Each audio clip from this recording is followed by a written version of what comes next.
Assalamualaikum warahmatullahi wabarakatuh. Hai, apa kabar Bima UM Surabaya?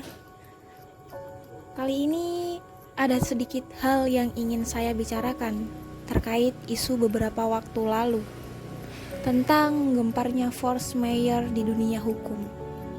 Sebelumnya, perkenalkan nama saya Nur Hafiza, NIM 2020 1440014, asal saya Lamongan, saya dari Fakultas Hukum Prodi S1 Ilmu Hukum. Dampak pandemi COVID-19 merambah ke banyak aspek kehidupan masyarakat. Imbas yang sangat terasa saat ini adalah pada aspek ekonomi pada masyarakat menengah ke bawah. Penutupan operasional tempat wisata beberapa waktu yang lalu berakibat pada larangan operasional saat masa PSBB atau pembatasan sosial berskala besar. Tak hanya mengganggu operasional wisata saja, tetapi juga pada beberapa perusahaan yang ada di Indonesia. Adanya pemutusan hubungan kerja atau PHK membuat muncul kekhawatiran potensi kepailitan yang menimpa perusahaan, terutama jika pandemi berlanjut. Inilah yang menarik perhatian sejumlah kalangan. Pertanyaan yang mengemuka, apakah kondisi COVID-19 ini dapat dijadikan dalih force majeure atau overmah untuk tidak menjalankan perjanjian sebagaimana mestinya? Isu ini sudah bergaung di kalangan akademisi, bahkan pemerintah melalui Menko Polhukam Muhammad Mahfud MD mengeluarkan pernyataan yang intinya menyatakan kondisi akibat COVID-19 ini tidak otomatis dapat dipakai sebagai force majeure. Asosiasi Pengajar Hukum Keperdataan termasuk yang ikut membahas masalah ini melalui diskusi webinar pada Rabu 22 bulan April.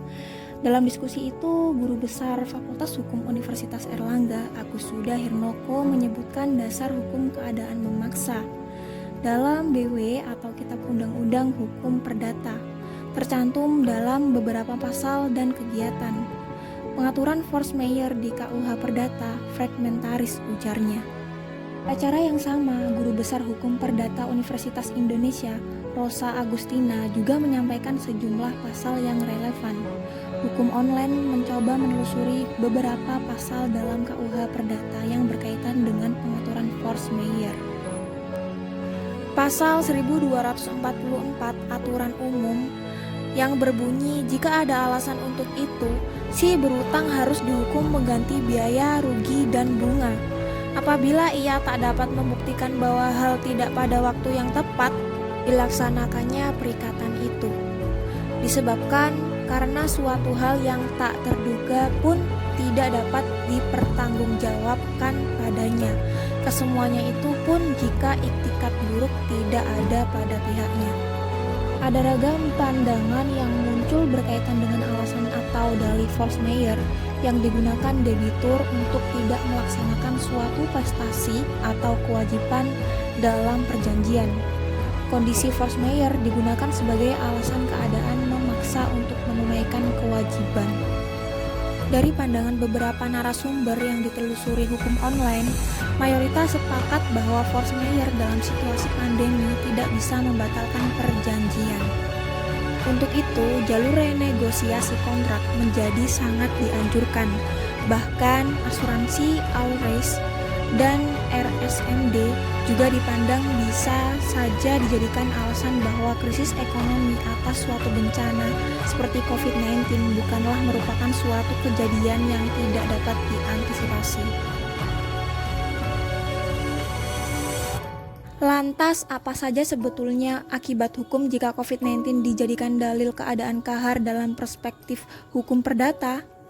Bagaimana para pakar menanggapi isu tersebut? Sejumlah kegiatan sudah dilaksanakan untuk membahas masalah ini, termasuk oleh Asosiasi Pengajar Hukum Keperdataan yang diketuai oleh Profesor Yohanes Sogar Simamora. Guru Besar Ilmu Hukum Universitas 17 Agustus atau UNTAK Semarang, Edi Lisdiono menjabarkan akibat hukum dari peristiwa force majeure menjadi 3 bagian. Pertama, kreditur tidak lagi dapat meminta pemenuhan prestasinya. Kedua, debitur tidak lagi dapat dinyatakan lalai, dengan demikian debitur tidak wajib untuk memenuhi kewajibannya. Ketiga, resiko kreditur tidak beralih pada debiturnya. Untuk force majeure relatif, hambatan yang terjadi sifatnya hanya temporari atau sementara saja. Dengan begitu, force majeure relatif tidak menyebabkan perjanjian batal, melainkan hanya sebatas ditangguhkan. Demikian sedikit hal yang saya bicarakan terkait peristiwa force majeure serta dampak COVID-19. Semangat Bima UM Surabaya, Berbuat dari sini. Mari kita membawa perubahan. Wassalamualaikum warahmatullahi wabarakatuh.